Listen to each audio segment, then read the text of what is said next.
A New Creation, Lecture Number 5, The Worlds of Exile and Restoration. We need to look at the new heavens and new earth that came about as a result of the collapse of the Davidic kingdom, and then the new heavens and new earth that came about in connection with the restoration of that kingdom in its new form.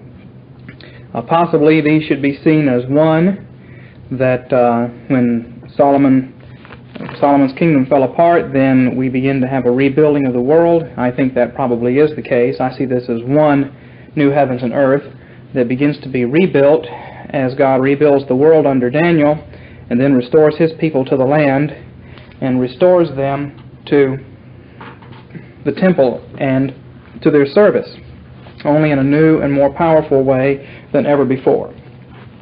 Let's look then at the apostasy and decline of the Davidic kingdom. And the first thing we have to notice is that after the building of the tremendously beautiful temple and the establishment of Solomon's kingdom in all of its wisdom, Solomon falls from that glorious position. Just as Adam fell, so Solomon falls. After the temple is built, the ministry of the kingdom begins. The Queen of Sheba comes and hears Solomon's great wisdom. Hiram, king of Tyre, and others form alliances with him, and it seems that the gospel is now going to go out to the world. But then Solomon falls into sin, and his fall begins in chapter 10, verse 14, where we read that the weight of gold that came into Solomon in 1 year was 666 talents of gold. Now, by itself, that would not tell us a great deal, but the number 666 is familiar to us in that it's the number of the beast later on in Scripture, and it's picked up from here. To understand Solomon's fall, we need to look at the laws of kingship in Deuteronomy 17. The king was given 3 rules in verses 16 and 17 of Deuteronomy 17. He was told that he was not to multiply horses for himself. In other words, he was not to build up a big military machine. Secondly, he was not to multiply wives for himself, lest his heart turn away. Nor, thirdly, was he to greatly increase silver and gold for himself. 666 talents of gold is several $billion per year of gold. And Solomon begins to multiply gold. It's interesting in verse 16 that we're told that Solomon used this gold to make 200 large shields of beaten gold, using 600 shekels of gold on each large shield. These, in addition, he made 300 shields of beaten gold, using 3 minas of gold on each shield, and put them in the house of the forest of Lebanon. Well, this is multiplying gold, and we'll have to see what happens to these shields. Solomon's fall, then, comes as a result of presumption and of seizing glories and honors that God had withheld from him in God's wisdom. That's the first stage of his fall. In verse 26 of 1 Kings 10, we see that he gathered chariots and horsemen, had 1,400 chariots and 12,000 horsemen. So he begins to multiply horses. In fact, in direct violation of Deuteronomy 17, he imports horses from Egypt. Verse 28. And finally, the third law of kingship that he breaks, chapter 11, verse 1. Now King Solomon loved many foreign women, and they're listed, and then it says that they turned his heart away. It came about when Solomon was old, his wives turned his heart away after other gods, and his heart was not complete with the Lord his God, as the heart of David his father had been. So Solomon falls, and with him, God, with that fall and the fall of the kingdom, God begins to act to tear down the heavens and the earth that he had given to them, the glorious cosmos kingdom estate. Immediately, the kingdom is torn in half. We read in the rest of chapter 11 that God raised up Jeroboam to trouble Solomon all the days of Solomon's reign. And in chapter 12, we find that after Solomon dies, the kingdom is split in half, the southern kingdom and the northern kingdom, and thus the polity of Israel is ripped in half, never to be restored, and the heavens and the earth begins to collapse, is torn apart. Not only so, but once the polity of the heavens and the earth begins to be torn apart, and you have war in heaven because you have war between the kings, Let me make a parenthesis here and remind you that we've seen that the sun, moon, and stars refer to political rulers, the powers of the heavens, which are shaken from time to time, and these heavenly powers then become Rehoboam and Jeroboam that are in conflict with one another, and thus there's war in the heavenlies, the political heavenlies, and the world begins to tear apart once again. In order to make sure that everyone knew what was going on, God brought the king of Egypt to the land. Shishak, however you want to pronounce that, king of Egypt, came up against Jerusalem. We read about that in 1 Kings 14, starting in verse 25. In the 5th year of King Rehoboam, Shishak, king of Egypt, came up against Jerusalem, and he took away the treasures of the house of the Lord, as well as the treasures of the king's house. He took everything. And then we're told specifically that he took all the shields of gold that Solomon had made.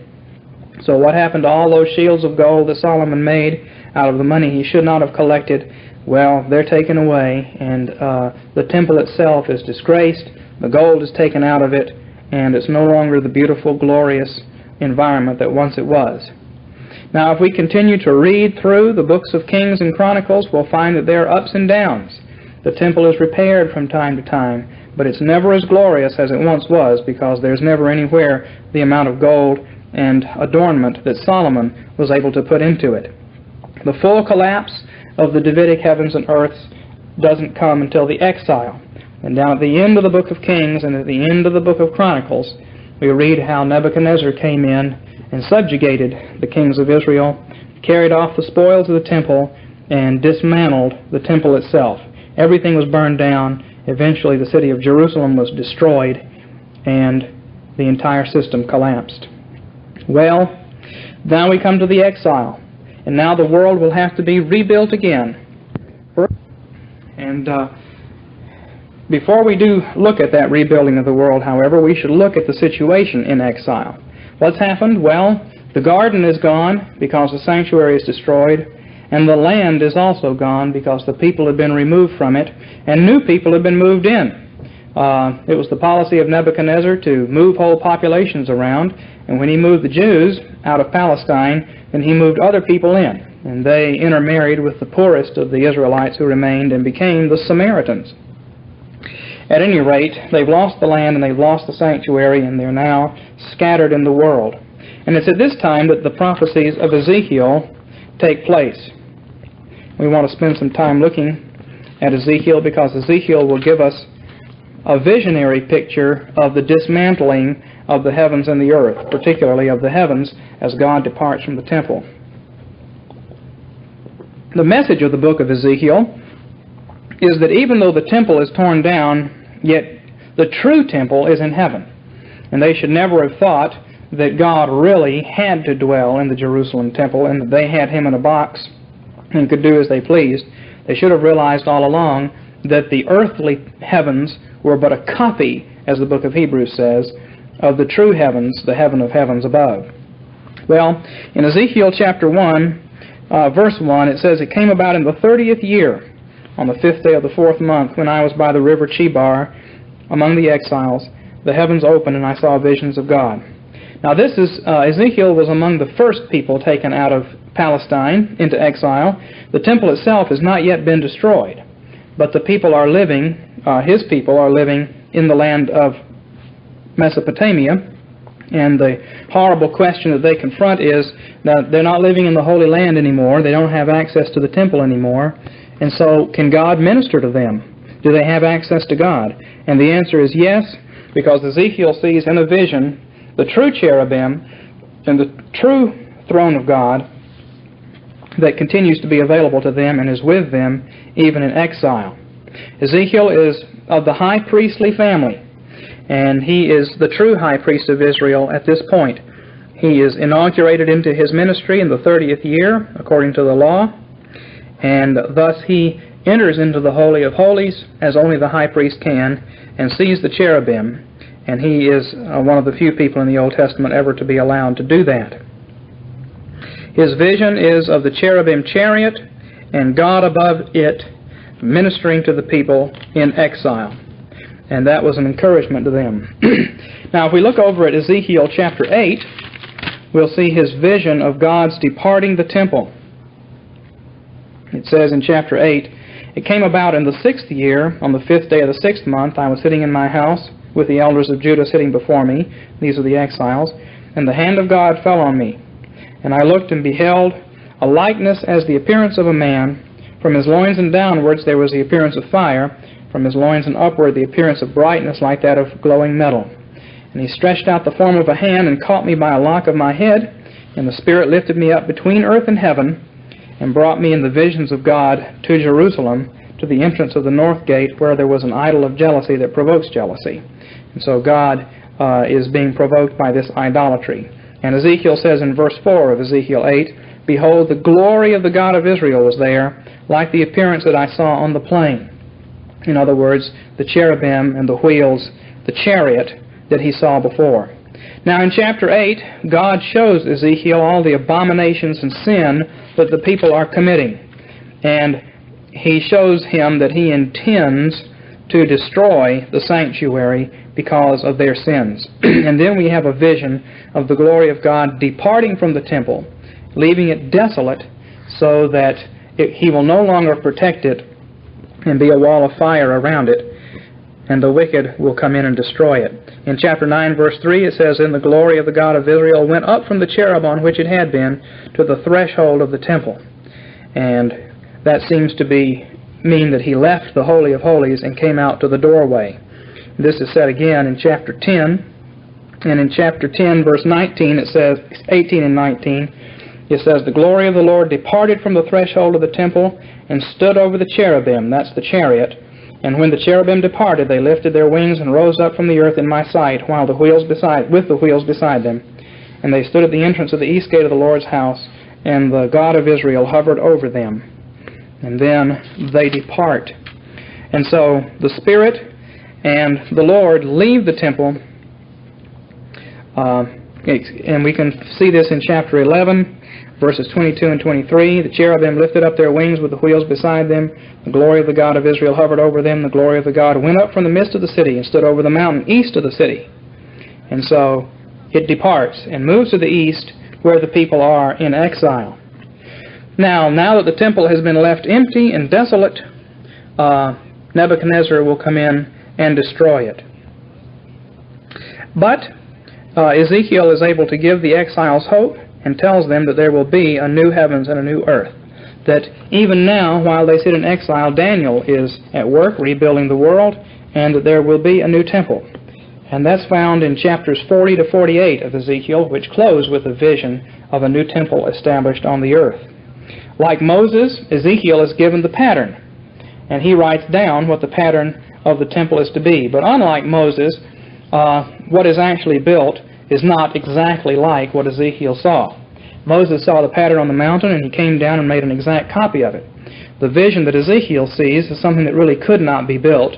It's thoroughly idealized, but it is designed to show the people that in spite of appearances, the new heavens and earth that are being inaugurated are actually more glorious than what had existed before. Now let's look, thirdly, at this new heavens and earth in the vision of Ezekiel 40 through 48.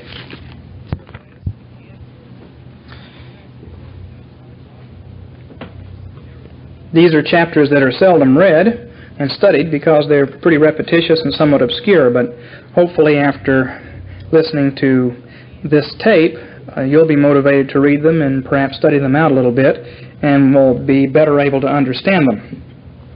Right away we're told in chapter 40, verse 2, "In the visions of God, he brought me into the land of Israel and set me on a very high mountain, and on it to the south there was a structure like a city." Well, by now we ought to know what this very high mountain is. It's the mountain. It's the Garden of Eden mountain. It's Mount Zion. It's the mountain of God, the place where man meets God, the top of the pyramid. Now, there is a diagram number 17, gives us a reconstruction of the plan of Ezekiel's temple area. And it's pretty complicated, and we won't spend a great deal of time looking at it, but you see in the center, right in the center, is the altar. And then moving to the west, we pass through the doors into the holy place and then to the Holy of Holies, which is behind those two lines. And so those are the same as in Solomon's temple, but the outer area is much expanded. Notice how prominent the doors are, the doorways of this temple. There are doorways into the outer court, and then there are doorways into the inner court, and these are described at great length. And it seems that this has a twofold idea. There are guard rooms along these doors so that the wicked are kept out, and yet they are doors so that the world is invited to come in. Notice that the inner court where the altar is still the earthly sanctuary, but it's stages of drawing near here that we didn't have before. The final feature of the diagram is that the bronze ocean, which I have marked here as the sea, and you'll notice that it has been turned over on its side, and there's a river flowing out, probably connecting to those chariots that we saw in Solomon's temple, carrying the water from the sea out to the world. This is described in chapter 47. Now in chapter 43 of Ezekiel, we see the Lord returning to this temple. Ezekiel says this temple is going to be built, and the Lord will come back into it. In chapter 43, it says, He led me to the gate facing toward the east, and behold, the glory of the God of Israel was coming from the way of the east. His voice was like the sound of many waters, and the earth shone with His glory. It was like the appearance of the vision which I saw, like the vision I saw when it came to destroy the city. The visions were like the visions I saw by the river Chebar, way back in chapter 1. And he says, I fell on my face, and the glory of the Lord came into the house by the way of the gate facing toward the east. And the Spirit lifted me up and brought me into the inner court, and behold, the glory of the Lord filled the house. And so Ezekiel says that God will return, and this is a promise to the exiles, that there will come a time when the temple will be rebuilt, and God will return to it. Now, of course, the temple that's actually built is not anywhere near this big or glorious, but the promise that the people were able to hold to was that once they had it built, God would move back in and would establish His heaven on earth once again. That's the first part of Ezekiel's vision, where he sees the actual temple itself, and heaven and the garden sanctuary are reestablished. Secondly, Ezekiel has a vision of the land, the vision of the land itself. And in chapter 45, he is told to divide the land by lot for an inheritance, an portion of the land. And in verses 1 to 6, he's told about this holy portion, God's part of the land. And so in rebuilding the heavens and the earth, in vision, we have rebuilt the tabernacle and the temple. We've rebuilt the temple, the Holy of Holies, which is a copy of the highest heavens, the holy place, which is a copy of the firmament heavens, and the courts, which are a copy of the Garden of Eden, the earthly sanctuary, and now we're out to the land. And part of the land is to be given to the Lord for the priests and Levites to live in. Diagram number 18 shows this. We see the priest portion around the sanctuary and the Levites portion at something of a distance from them. And then part of the land is to be given to the prince as the territory of the prince. Verse 7 of chapter 45, the prince shall have land on either side of the holy allotment and the property of the city, adjacent to the holy allotment and the property of the city, on the west toward the west and on the east side toward the east, in length comparable to one of the portions. And this shall be his land for a possession in Israel, so my princes will no longer oppress my people. But the rest of the land will be given to the house of Israel according to their tribes. And so if we look at diagram 19, which is taken out of a German book, so you've got German words on here instead of English ones, we see the land itself divided up, again in a vision, and given to the rest of the tribes and the rest of the people. And those divisions are given in chapter 48, all listed out. The order of the tribes and their divisions. Notice that the tribal boundaries are totally gone. Everything here is abstract. Each tribe gets a little slice of the land. The reason the tribal boundaries are gone after the exile is that the tribes had all merged together during the exile, and they had not been able to keep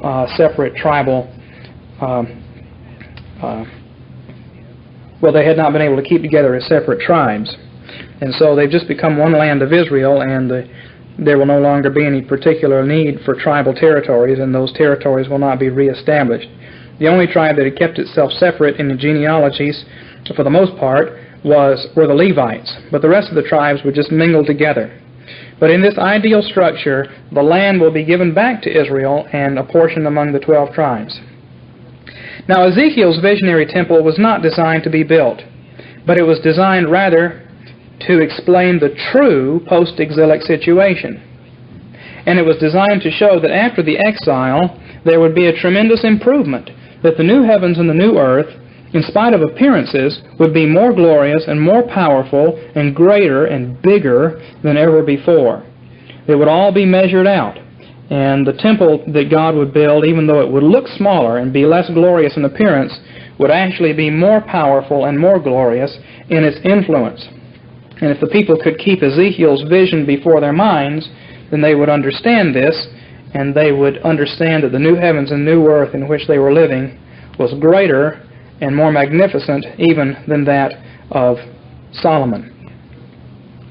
So let's look finally at the new heavens and the new earth as they were actually constructed. And we have here the books of Daniel, Haggai, Zachariah, Nehemiah, and Ezra, which give us information about this, and we'll briefly survey them.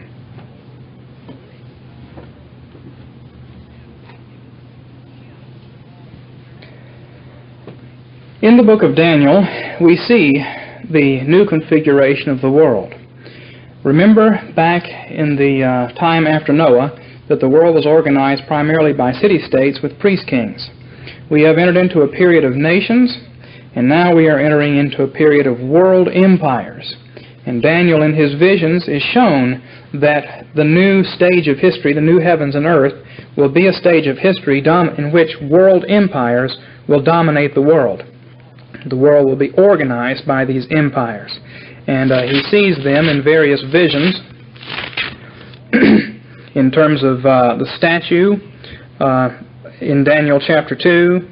The golden part of the statue is the empire of Babylon, and then there is the empire of the Persians, that of the Greeks, and finally that of Rome. And later on in the book of Daniel, he'll have visions in which these are seen as 4 beasts. But each of these beasts is an empire, and we are into a new stage of world history. And Daniel shows us the world, the outer world, as opposed to the land, restructured and rebuilt in terms of empires. Now, how are God's people going to function in this new world? Well, they are going to have to be more evangelistic than they've been before. And he refuses to sin and bow before the idols, he and his friends, and God blesses him and brings Nebuchadnezzar to his knees in chapter 4 of Daniel, and Nebuchadnezzar is forced to convert and acknowledge the true God as the King of heaven. Nebuchadnezzar doesn't live too long after that, and a new Babylonian king comes into play, Belshazzar. And Belshazzar rebels against God and takes the furniture of the temple, all the golden vessels, this is in Daniel 5, and has his own orgy with them, and doesn't respect God Most High. And so God destroys him, and that very night he is killed, and Darius the Mede receives the kingdom. In Daniel chapter 6, we see that Darius, the Persian emperor, is moved against Daniel, but he also is persuaded to favor God's people. And the result of this, in chapter 6, verse 28, is that Daniel enjoys success in the reign of Darius and in the reign of Cyrus the Persian. Now it is Cyrus the Persian who will allow the people to go back into the land. And so we see here the rebuilding of the world, the reestablishment of the world, and the actual conversion, or at least significant Christian influence, over the leaders of the empires of the world. And as a result of the rebuilding of the world, the people are allowed to go back into the land. Now, the book of Ezra describes this in terms of its historical motion. Ezra talks about, gives us lists of those who went back. We can look at the book of Ezra briefly. And we see the rebuilding of the land under the sponsorship of the empire. This is definitely a new heavens and a new earth. A totally new configuration from anything we've seen before. Ezra, very first verse says, "In the first year of Cyrus king of Persia, in order to fulfill the word of the Lord by the mouth of Jeremiah, the Lord stirred up the spirit of Cyrus king of Persia, so that he sent a proclamation throughout all his kingdom, and also put it in writing, saying, Thus says Cyrus king of Persia, the Lord, Jehovah, the God of heaven, has given me all the kingdoms of the earth, and he has appointed me to build him a house in Jerusalem in Judah." And so then he tells the Jews that any of them who want to go back may do so, and he even sponsors them. And so the people return to the land, and once they're back in the land is restored, their home is restored, the land of Eden is restored, and they get to work building the temple. Please turn the cassette over at this point. The people have returned to the land, and the temple is being built. The books of Haggai and Zachariah show this to us. The people initially were frustrated in their attempts to build the temple, and so they built their own houses first. Haggai and Zachariah are raised up by God to prophesy to the people and tell them to get back to work on the temple. The temple, says Haggai, is like a dead corpse in the middle of the nation, and it's spreading death to all around it. And the corpse of the temple house is spreading death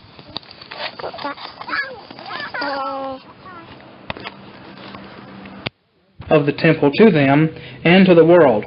Now, what is contained in a very simple way in Haggai chapter 2 is given a tremendous expansion in the night visions of Zechariah 1 through 6. And I'd like for us to spend a few minutes here. I have given a long and detailed series of lectures on Zechariah 1 through 6, and these are available, and they're noted in the syllabus. Here I'd like just to survey them because it gives us a very good picture of the new heavens and new earth that are being inaugurated at this time, and what a significant change it will be, and how more wonderful than ever before the kingdom of God is going to be in this period that we're entering into. So let's survey these night visions. The first vision is truth will go out. So out into the outer court. And remember that in the temple of Solomon there were these 10 chariots with the water, and that will be important to these visions. Now, the first thing that needs, and that they are soon going to go out and change the world. Now, this vision happens as the sun is going down. There are 8 night visions, and they run through the hours of the night. The important thing has to be done in restoring the temple is to rebuild. What are these horns? Well, they're the horns of a pagan altar, the 4 horns of an altar. And paganism and apostasy, worshiping false gods at false altars, are what have scattered Judah, Israel, and Jerusalem. Elsewhere, and you can get the tapes. But we're in the garden. We're in the outer court of the temple. Zechariah is a priest. He is not a high priest, and so he's not going to go into the Holy of Holies. But he is one of the chief priests, one of the 24 chief priests. And then the Lord showed me 4 craftsmen. And I said, what are they? And the people worship him. Then the horns of the altars of the nations will be cast down, and the Word of God, and there will be this combination of city and land that we spoke about, and see the influences of the kingdom going forth.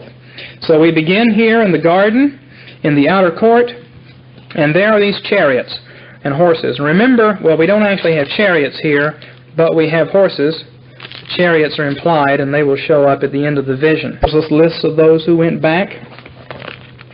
We can look at the book of Ezra briefly, and we see the rebuilding of the land under the sponsorship of the empire.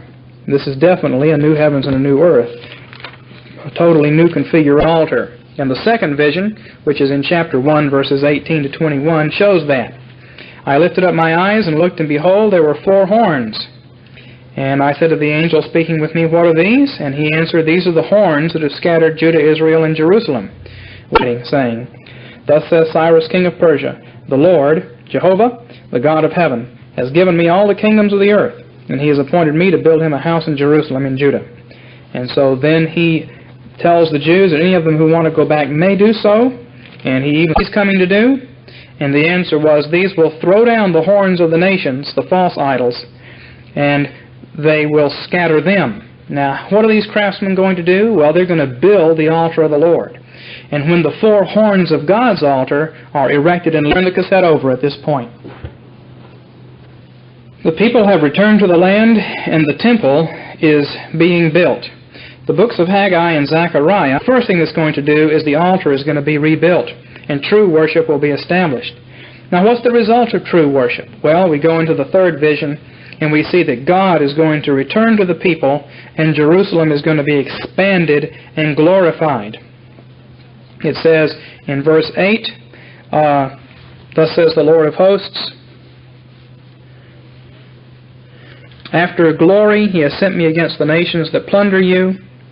The glory has gone out. It's drawing the people back. In verse 10 it says, sing for joy and be glad, O daughter of Zion, for I am coming and I will again dwell in your midst.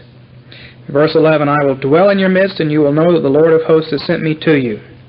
Well, Ezekiel saw that in a vision. I'm sure that when Zachariah and Haggai finished building the temple, they probably did not actually see the glory of God move into it. But here's the promise that God will return to them now that the altar has been rebuilt. And what will it be like? Well, a young man at the beginning of the vision went out to measure Jerusalem to see how wide it is and how long it is. And an angel said, tell that young man not to bother, because in verse 4, Jerusalem will be inhabited without walls, because of the multitude of men and cattle within it. For I will be a wall of fire around it, says the Lord, and the glory in her midst. So Jerusalem is going to expand. The land will be restored, and Jerusalem will be so large, and it will be so peaceful that they won't have walls, and myrtle trees were, and now the system is the priests are being set back into motion. You see how the world is being restored here. That's the idea. These are not just a whole bunch of little symbols that we can isolate one by one and say Jesus fulfilled this Jesus system. It was the high priest who cleansed everybody else. But what do you do when the high priest himself is defiled and the entire system is torn down? Well, it was Moses who consecrated Aaron to start with, and it is Zachariah as a prophet, an heir of is true, and we can't see in these lectures how, being rebuilt. And the world is being cleansed. The priests are being reestablished in the heavenlies to carry out the heavenly ministry. And what happens? What happens when the temple is restored? Satan is accusing Joshua the high priest. This is in vision number 4 in chapter 3. This is confusing, I know. Vision 4 is in chapter 3, but there we are. Vision 5 is in chapter 4. Well, now we're in vision 4, restored. Well, then light goes out and I should say this, we have moved from the garden, the court, where the cat. Ezekiel tells us that in reality this is the great restored.